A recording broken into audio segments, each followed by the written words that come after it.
Ал қайырлы кеш құрметті ойыншылар. Астана уақыты 20:45. Бүгін жаңадан келген команда ойынды бастауға дайын. Және бөлек таныстырып өтсем, команда капитаны Қайрат мырза. Команда ойыншысы Сайырбек мырза. Жәнібек мырза. Батыржан Нұржан мырза. Молдағалиев мырза. Және Ерей мырза.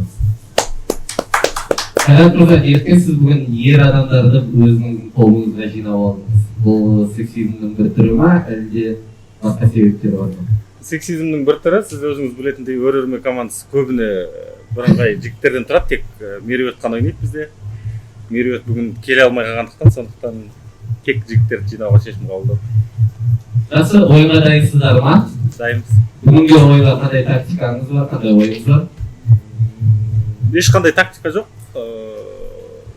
Әдемі сұрақтар болады деп ойлаймыз. Бұл ойынға демалыс ретінде қарап келіп отырмыз. Әдемі сұрақтарға әдемі жауаптар тауып, әдемі демалыс болады деп. Жақсы, рахмет Қайрат мырза. Ендеше сәттілік сіздерге. Сұрақты таңдаңыздар. Сұрақ нөмірі 2-ші сұрақ. Классикалық сұрақ. Қайрат мырза, Идзуосима аралында орналасқан Михара жанартауының айналасы биік қоршаулармен қоршалған. Олай жасау себептерінің бірі Михарадан 3 шақырымдай қашықтықта соған ұқсас X-тің болуы. 1 минуттан кейін X-тің не екенін атаңыз. Уақыт кетті. Маяк? Чем маяк? Соған ұқсас деген сөз, осы вулканға ұқсас деген сөз. Вулканға ұқсайтын биік бірдеңе керек. Қоршау жарығын көрсету үшін. Спрашивайся, жақсы версия. Жанартау жанып тұр ғой, істеп тұрған действующий. Ақындар бұл жетеді, ақындар Маякқа ұқсайтын жанартау ма сонда? Бұл жерде басты свет қой, жанартауда. Түрі де ұқсаса, по идее қоршап қойған ғой. Әр жерде вулкандардың маяк өйді ғой, жерде теңіз маяк дейді, бір вулкандар айтар арасында. 100 километр жерде ұсақ. Басқа Не бар еді? Япония қалалары. Аралда не нәрсе керек? 20 секунд. Арал, я? Мен бір оқиға білем, по-моему, бір вулкан, наоборот, маяктың рөлінде атқарады. Иә, сондықтан бұл жағдайда керісінше типа фактор болмасын деп. По идее, ештеңе ойлап таппақ, негіз бұл дұрыс емес, по идее, тағы бірдеңе ойлап таппақ. Альтернатива айта салыңдар. 10 секунд. Неге қоршап қойды? Мынау получается. Мынау вулканда, қасындағы маяк бола ма сонда? Жоқ, бізге X жауап беру керек. Уақыт аяқталды. Қайрат мырза, тыныштық сақтаймыз. Кім жауап береді? Нұржан жауап береді. Нұржан мырза, сұрақ сіздің көз алдыңызда, сіздің жауабыңыз. Ойлана келе маяк деп шешім қабылдадық. Маяк деген жауап қабылданды. Ал енді дұрыс жауап. Ұзақ ойламаған сияқтысыз бірақ. Идзуосима аралында орналасқан Михара жанартауы бұл жұмыс істеп тұрған қазіргі таңда, яғни ояу жанартауы болып табылады. Және көптеген өмірден түңілген шаршаған адамдар сол жанартауға барып секіре бастаған екен. Сондықтан оның жан-жағын биік қоршаумен орап қойған. Және содан кейін басқа сіздер білетін орманы Жапонияның Аокигахара суицидшілер орманына бәрі ауысқан. Есеп 1-0, ойын жалғасы. Окей, мына арада, видишь, былай ғой, короче, бұл сұрақты аударған кезде, типа, ұқсас деген сен біз визуально ұқсас деп ойлайсың. А бұл жерде ондай мағынада емес. Қасиеті жағында ұқсас. Сондай сұрақтарыңызда. Ладно, 3 күннен кейін жазармыз. 11-ші сұрақ сіздер білетіндей бізде супер блиц. 3 сұрақ 20 секундтан бір ойыншы, қалған ойыншылар столдан кішкене шыға тұрады. Супер блиц ауыстырсақ болмай ма? Үстел үстінде кім қалады, кім ойнайды? Ойнайсың ба? Давай, көрейік. Мерей қалады. 0-2-ге дайындала берді, бірақ ойнай берді. Мерейміз да? Үстінде ойнаймыз.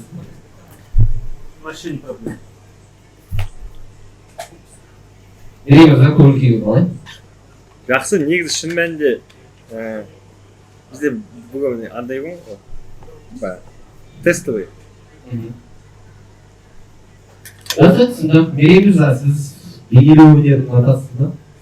Не істеуді? Бейнелеу өнерін, суретшілерді. Нейтралмын олай, шынымды айтсам. Онда сәттілік Мерей мырза. Супер блиц. 3 сұрақ 20 секундтан ойлануға. Бірінші сұрақ өте оңай. Алдыңыздағы суреттің авторын атаңыз. 20 секунд уақыт кетті. Өте оңай дейсің суретші. Мен просто білуім керек болды ма? Иә. Тыныштық сақтаймыз.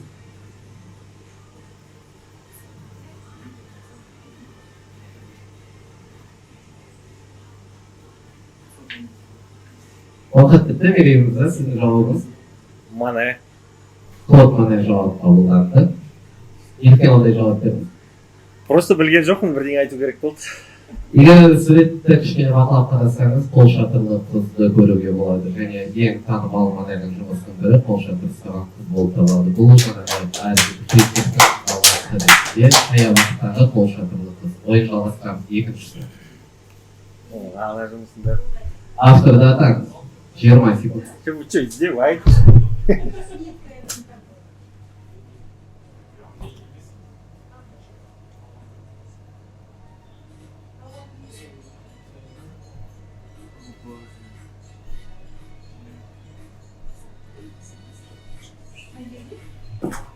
Секунд.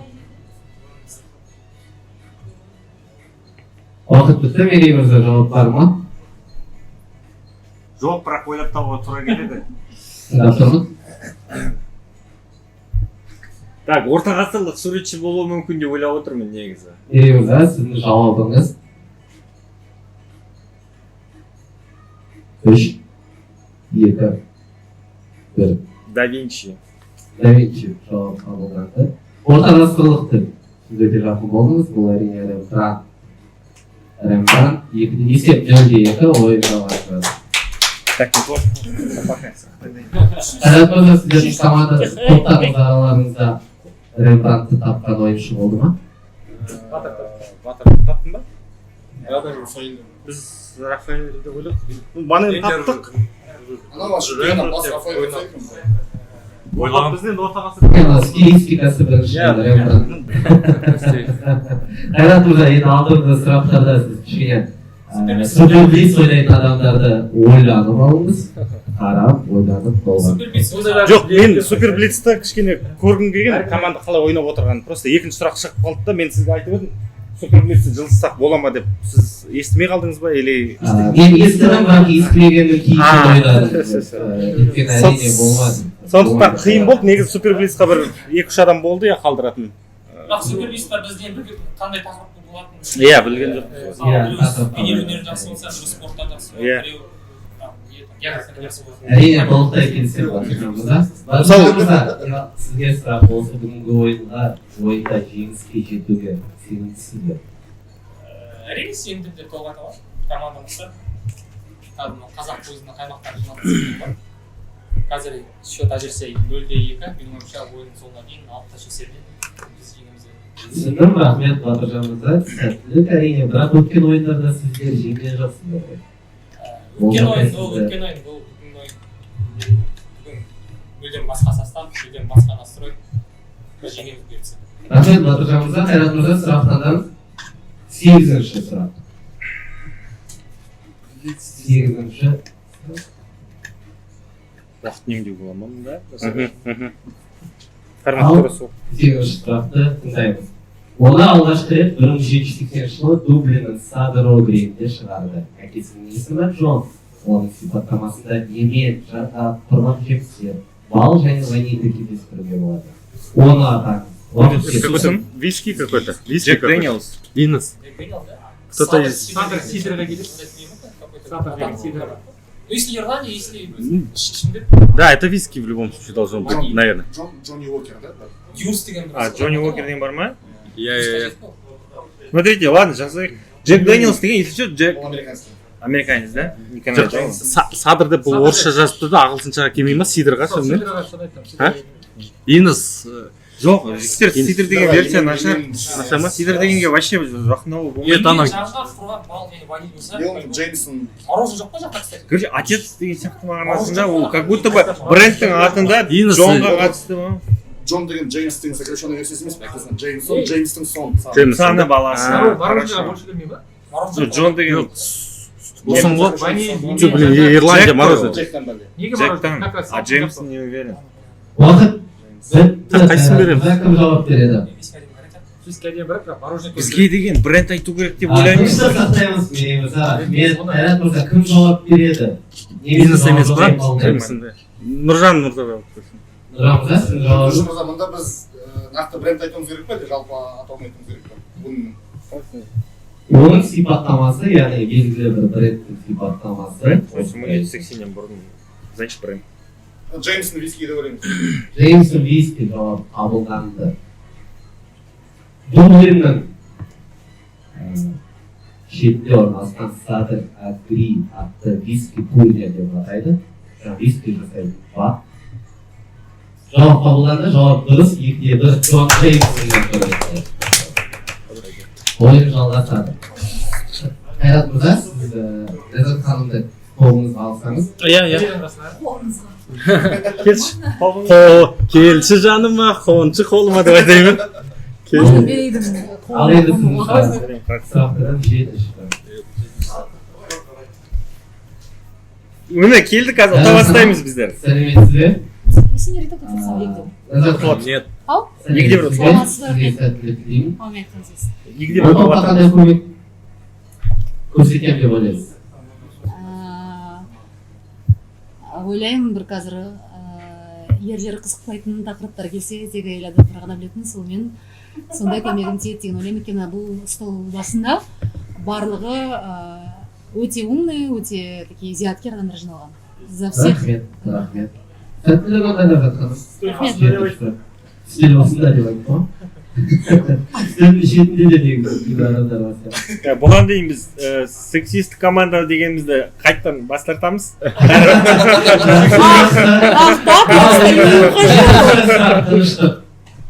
Шиманың қолында ол ойлау мен істеу қабілетінің маңыздылығын сипаттайды. Егер болса, ол батыс философиясының тезисі, синтезі және антитезисі деп түсіндіреді. Ол қай ежелгі құдайдың меншігі. Уақыт кетті. Посейдон, трезубец, хорошо. Нептун немесе Посейдон екеуі нормально. Тағы да басқа нелер код есть. Неге біріншісінде? Смотрите, неге бірінші сөйлемде екі-ақ функция, неге үшеу емес?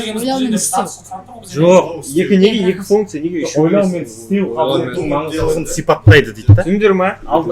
Екінші фактіде бізге үш факті беріп тұр. Неге бастапқысына екі? Ну, в любом случае, давайте онда біз кері қарай жүрейік. Ежелгі құдайлардың қолында қандай нелер бар еді? Герместің қолында, Арестің қолында, Ол неге батыс философиясының ладно, айна ол синтезі. условно Венера, айна. 20 секунд. Жоқ, оның біз не істедік? Бір нәрсені қайта келіп басқа бірдеңе жаңа маякта отырдық қой біз. Давайте, айна, Венера деген Неге синтезі? Неге синтезі? Неге? Бұл жерде негізі саны маңызды сияқты. Басқа, давай. Айна ұнамай ма сендерге? Венера, айна. Давайте, басқа. Уақыт бітті, Қайрат мырза, тыныштық сақтаймыз, тыныштық. Кім жауап береді? Мерей жауап береді. Мерей мырза, сіздің жауап. Біздің жауабымыз Посейдон немесе Нептун. Жауап қабылданды. Посейдон және Нептун. Жақшаның ішінде ғой, бір құдай енді. Қабылданады, екеуі де дұрыс ол кезде, және дұрыс Посейдон құдайдың меншігі. Есеп 2-2. Просто ләззат кел! Есеп 2-2. Жарек мырза. И Даниярдың кодысы тоже на моей.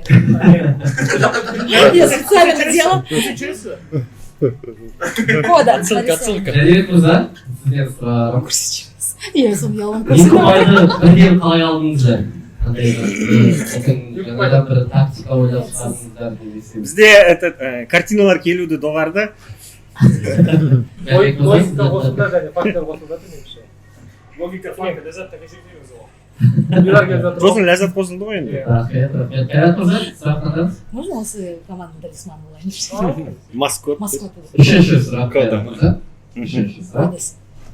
Ал енді дайындал. Кетсін.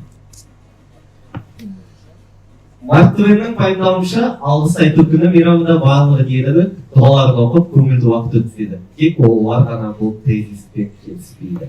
Уақыт кетті. Неблагодарный Индейка. Да.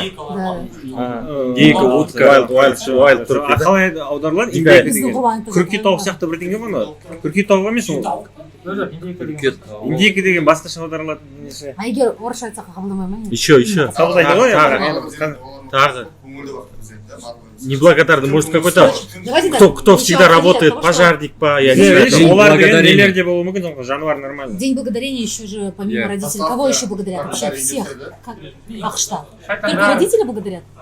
Turkey деп жауап берейік, если что. Ладно, давайте. Вообще адамдар болса ше, Wild какой-то бір turkey. адамдар ол күні өздерінің Авара. мамандығы бойынша қызмет атқаруына Иә, тура солай келеді. келеді. Пожарниктер ма? Дима мамандар, Аспазшылар. полиция, пожарные. Именно алғыс айту күнінде адамдар семьясында жиналып отырады, туған Оларға да айту туыстар. мүмкін как абориген ретінде сендерге типа соларға.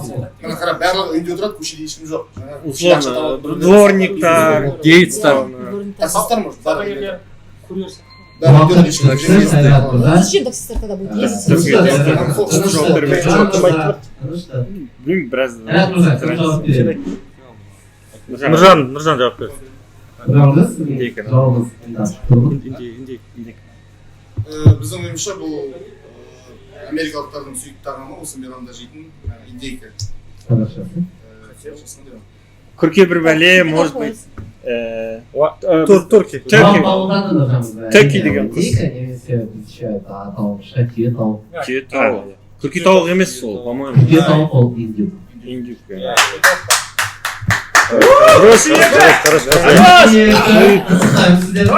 Заново, қолдарында. Давай, ойнаймыз. Действительно, Осындай моменте жарнама алып өзіңіз керек сияқты айтсыз. Қатты қатты алып жатқан сияқты. Ал сұрақтар. Наш поезд. Амбек. Проигрывали. Бірінші сұрақ. Бір жақсы суперблиц басында өтіп кетті. Бірінші сұрақ. Батыржан бірақ шөйін алып. Ал кеттім. Мысыр мифологиясында Исида құдайы жайлы жазбалары көп кездестіре аласыз. Исиданың күйеуі Осирис болған дегенде деректер бар. Өткен жылы телеграф Осиристі алғашқы мысырлық Адильтер деп атады. Ал енді сұрақ. Сотос, яки Сириус жұлдызы Мысыр мифологиясында қайдан пайда болған? Қайдан, неден, қандай болған? Адюль. Саттың ғой. Изменщик, я? Көзге шөп салушы, условно. То есть, ну, аспанда жүріп тұрған. Мысырдың несіне қарсы келетін. Мүйізі пайда болған, условно. Исида мүйіз пайда болғанда, типа судан пайда болған. Сондай бірден бір какой-то процесс болады да, сондай мифологический. Именно Мысыр мифологиясында қайдан пайда болған? Сириус жұлдызы неге ұқсайды? Кім біледі? Сириус жұлдызы деген мынандай шығар, мынандайлар шығар. Сириус деген ит. Ну, в смысле, каникуляның несі жұлдызы. Уж похоже на правду. Итке қалай байланыстыра аламыз? Ең жарық жұлдыз. Сүйектен. Олар в целом мысықтар. Адюльтер болып тұрған кезде не болады вообще? Мысалы, әйелдің көзіне шөп салады. Дінге қарсы бірдеңе ғой, иә? Или олардың әйеліне, құдай әйелге құдай пирамида, сфинкс сол жақтан ба? Шам сияқты бір нәрсе көтін ашып тастайтын жарық болып келген сияқты Сириус пайда болған. Неден пайда болған? Қайдан пайда болған дейді. Может, иә, солай да болуы мүмкін, да? Бастар, что ли? Сіздің жауабыңыз, сіздің командаңыздың жауабы. Кім жауап берді? Может, кіммен адюль жасаған? Вот соған байланысты. Көресің берейік? Мерей мырза жауап берсін. Біздің пікірімізше Сириус жұлдызы, яғни Сотос, осы Осиристің басқа субъектімен, я тұлғамен жыныстық қатынасқа, условно құдайлар арасында түсуінен пайда болған деп ойлаймыз. То есть Исидаға адюль жасағаннан кейін осы Сотос ол да бала типа ретінде иә бала ретінде пайда болған. Жауап қабылданды. Ал енді дұрыс жауап. Сіздер білетіндей, Сириус, яғни Сотос солайша, бұрынға дейін жалғыз жұлдыз деп есептелген. Одан кейін ол екеу екен дәлелдесі. Және Мысыр мифологиясына сай, Ніл өзені осы Исиданың көз жасынан туады. Яғни Сириус жұлдызы Исиданың көз жасынан пайда болған, оның көз жасы жылағаннан. Да, Ніл ма Сириус па пайда болған көз жасы? Нелде Мысыр мифологиясына сай, ал оның бір бөлігі, яғни бір көз жасы аспанға ұшып кеткен. Егер Мысыр мифологиясына сай деректер бар. Егер 3-3 ойын бар. Қиын, иә. Бізде қадамдар көп жасау керек екен. Қиын. Төртінші сұрақ. Қолың жеңіл болсын. Яғни объекттік қатынас болғаннан кейін Исида өте қатты қайғырған, жылаған, содан кейін пайда болды деген. Или, значит, Асиданың көз жасы, окей. Правда, Сириус өлгеннен кейін тірі қалған. Төртінші сұрақ.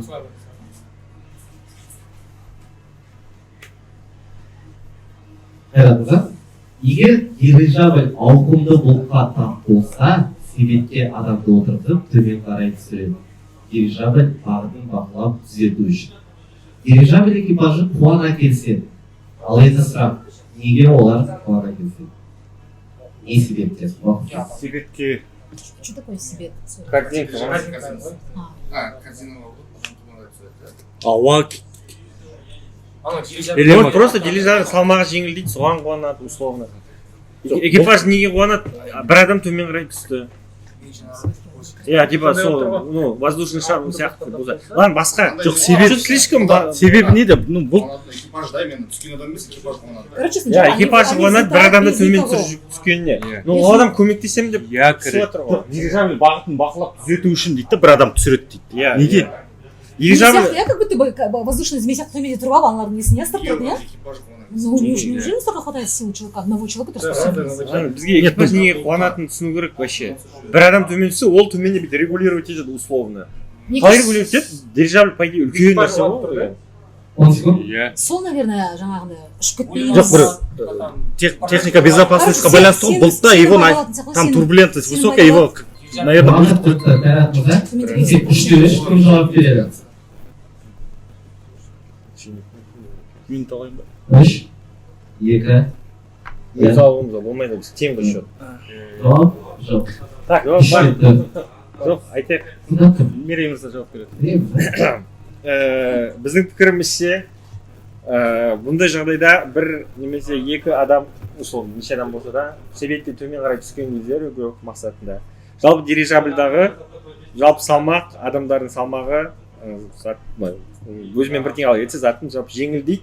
Сол экипажға дирижабльді басқару Егер оңай. төменге түсетін адамдар қуанады. Экипаж қуанады. Экипаж мүшелері неге Мүмкін қуанады? олай деп, мүмкін таза ауа жұтып қаламыз деп қуанады. Таза ауа жұтып қаламыз деп жауап қабылданды. Мерей мырза, менің білуімше сіз темекі шекпейсіз. Темекі шекпейсіз, иә? Иә. Қайрат мырза, сіз қанша уақыт бойы темекі шекпей шыдай аласыз? Дирижабль Енді өте мағынасы жағынан өте жақын. екен. Және сол себептен түскен адамдар темекі шегу құқығына ие болады. Сондықтан олар қуанған қарсы. Қараңыз, дирижабль экипажы өзінің ішінде қалатын, астына біреудің түскеніне деген сияқты түсінуге болады да, солай түсіндік. Қайрат мырза, егер 3-4 команда жеңіліп келе жатыр, бірақ қазір сіздер біздің клубтың көмегін ала аласыз, Дархан мырза. Ол сұрақты біліп тұрсыз, иә, Дархан мырза, қателеспесем. Дархан мырза ол сұрақты біліп тұр екен. Яғни дұрыс жауап. Дарханды отырғызбау керек, неғып отыр көресіз? Ал Қайрат мырза есеп үші тұр, сұрақтан жазсын. 10-шы сұрақ. 10-шы сұрақ. Өздері баруға осыған қуана келісетін деп айтса болады ғой. Бұл граф, Мерей мырза, бұл граф 1764 жылы дүниеге келген. 30 жасында оған X-ті сыйлаған екен. X-тің графтан алғаны соншалық, ол Англияға оралып, жергілікті сатушылардан сол дәмді қайталауға бұйрық береді. осыдан кейін ол бөлек сұрақ болып нарыққа шықты. Уақыт. Англия какой-то бренд бір жерге барып, иә, что-то попробовал, да? Үндістан Иә, Англияның может неге там иә Джеймсон Джеймсон может нет жігіттер может крестов чай чай ахмад или крестовый походқа барған кезде Липтон может быть 1764 бұлар соңына тағы кім басқа фамилиялар бар ма Липтон сияқты английский чай классический Липтон какой вообще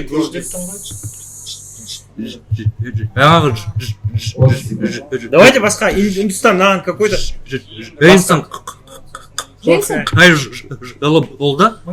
Вот мынау 30 жасында оған екісі салған екен. Джеймсон Англияда емес қой ты что Ирландия ғой.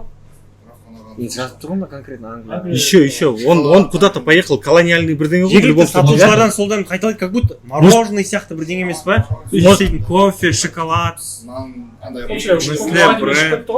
какой-то бренд английский бренд чего-то сладости есть английские сладости Стиль басында Сұрып пен стиль басында тыныштық сақтап ешкімге жауап алдамайды. Рахмет. Қайрат мырза, сіз клуб көмегін аласыз немесе жауап бересіз? бар да мен беріп көрейін Жауап бересіз, иә? иә Жақсы. біздің ойымызша ол чай Липтон мысалы Липтон чай. ну сұрақта маркасын сұрап тұрған жоқсыз ғой, не екенін сұрап тұрсыз, сондықтан біздің ойымызша ол шай Қандай чай? Липтон. Липтон чай. Ал енді маған Дархан мырзаның көмегіңіз керек қой. Ойыншылар Липтон шайы деп жауап берді. Бірақ ол граф Джон Эрл Грей. Бергамот қосылған шай. Бергамот қосылған ағылшынша шай. Мен жауапты қабылдамауға дайынмын. Сіз қалай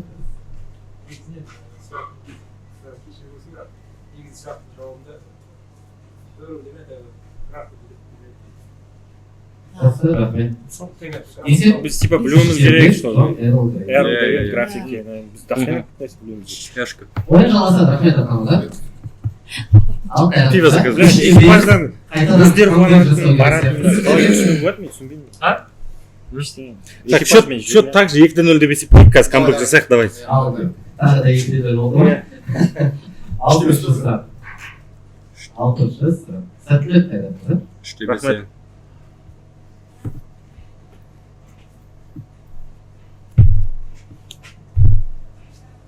Алдарыңызда алғашқы альфаның жарнамалық посттері. Альфаны француз түбірлі сөзбен атаңыз. Уақыт кетті. так нуар деген черный иә условно Жануар. Астында Рудольф Сали. Рудольф Сали. Үрк емес па? ну дюсалей болса и че почему альфа TCNRS. Выделенные буквы. И төбесінде еще Prohainment жазылып тұр. Кофе. Арам. Шоколад деп ойлаймын. Почему-то. Либо спички. Карт нуар деген кофе бар ғой, допустим, соны. нуар деген черный болса условно Бұл жерде Чат деген буква Р бар. Ана жерде Черный, черный. кофе деген француз түбірлі сөз емес пе ол Шоколад. темный что шампиньон Мафия. Одинок. Родольфса. Почему мне кажется, что это спички? Раньше они так это... Ана қызыл. Ага.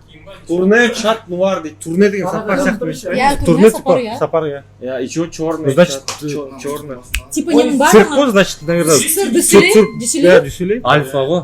Уақыт бітті.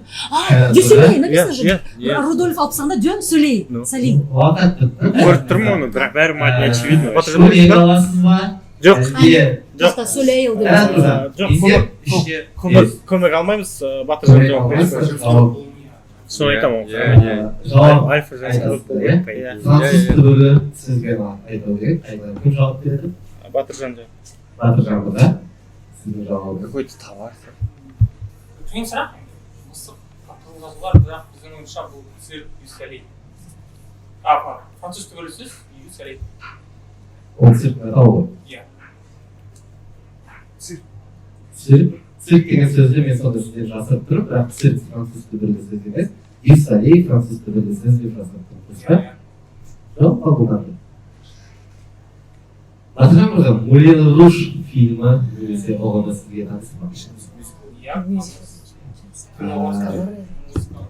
20-шы ғасырда алғашқы кабарелер пайда болды. Кабаре француз тілінен шыққан бардың ортасында қазіргі біз сияқты әртүрлі көрсетілімдер жасалған. Яғни жауабы алғашқы кабарені қостырды. Есеп 3-6. Мысықтарда получается. Мыналарды ойнап түсе Ойын бересіз. аяқталды. Қазіргі таңда Қайрат мырза, сіздің жолыңыз болмады.